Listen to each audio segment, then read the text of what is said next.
खरं तर सुरुवातीच्या काळामध्ये ज्यावेळेस हे सगळे आरोपी अटक होत होते, तर त्यांनी विष्णू चाटे हा जो आरोपी आहे त्यांनी स्वतः अर्ज केला होता सुरक्षेच्या कारणास्तव मला लातूर जेलला ठेवण्यात यावं.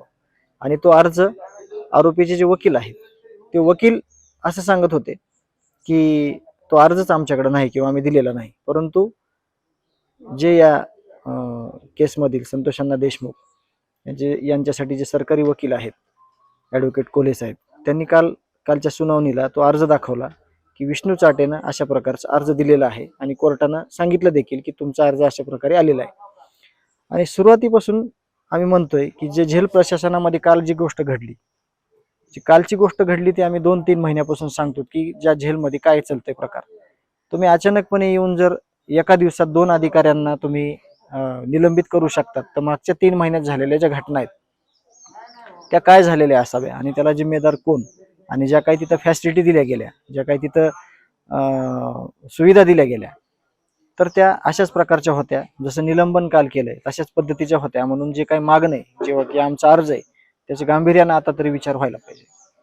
दुसरीकडं वाल्मिक कराड आजारी असल्यास सांगितलं गेलं, त्याला आता आणखी पुन्हा जिल्हा रुग्णालयामध्ये उपचारासाठी दाखल करण्यात आलं. मात्र त्याचे रिपोर्ट जे येत आहेत त्याच्यामध्ये काहीच येत नाही. त्यावरून तुम्हाला काय वाटतं? आम्ही याच्या अगोदर तोंडी कळवलेलं होतं, आम्हाला तसा रिस्पॉन्स मिळेल अशी अपेक्षा होती. परंतु आता आम्ही लेखी स्वरूपात हे जे आरोपी आहेत बीड जेलला मकोका अंतर्गत याच्या अगोदरचं जी हिस्ट्री आहे ती अशी आहे की मकोका अंतर्गत जे आरोपी आहेत कारवाई झालेले ते जास्त काळ तिथं ठेवण्यात आलेले नव्हते. पण हे जवळपास आता 4 महिने होत आले या आरोपींना इथंच ठेवलं गेलेलं आहे. त्यामुळे आम्ही आमच्या मूळ फिर्यादी आणि जे काही फिर्यादी आहेत त्यांच्याकडून आम्ही एक सविस्तर अर्ज, जे झेल प्रशासनामध्ये घडलेल्या सगळा घटनाक्रम आहे आणि हे जे आरोपी आहेत यांना वेगवेगळ्या जागेवर ठेवण्यात यावं असं ॲप्लिकेशन आमचं तयार आहे. आम्ही शक्यतो उद्या ते SP साहेबांकडे देणार आहोत.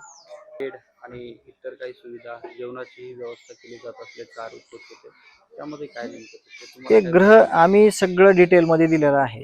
तोंडी 1-2 शब्द तिथं काय चालतंय म्हणण्यापेक्षा आम्ही सगळं एक ना एक गोष्ट तिथली डीपमध्ये दिलेली आहे. त्याचा गांभीर्यानं विचार गृह मंत्रालयानं करणं गरजेचं आहे. जर तो त्यांनी विचार केला तरच ते गांभीर्यानं घेतलं तरच तिथं त्या पुढील ज्या काही घटना आहेत त्या घडायच्या कमी होतील. नाहीतर जे काही चर्चा झालेली आहे, जे काही मागणी झालेली आहे ती एकदम खरी आहे. तिथं त्या सुविधा ज्या पुरवल्या गेलेल्या आहेत त्यामुळेच विष्णू चाटे हा आरोपी आहे, त्याला इथं यायचं आहे आणि इथं सिक्युअर व्हायचं आहे त्याच्या हिशोबानं. परंतु त्यांनी स्वतःच इथं अर्ज केल्यामुळं त्याचं कुठलीही ट्रान्सफर होणार नाही. उलटं इथले जे आरोपी आहेत त्यासाठी आम्ही उद्या ॲप्लिकेशन देणार आहोत SP साहेबाला, गृह मंत्रालयाला.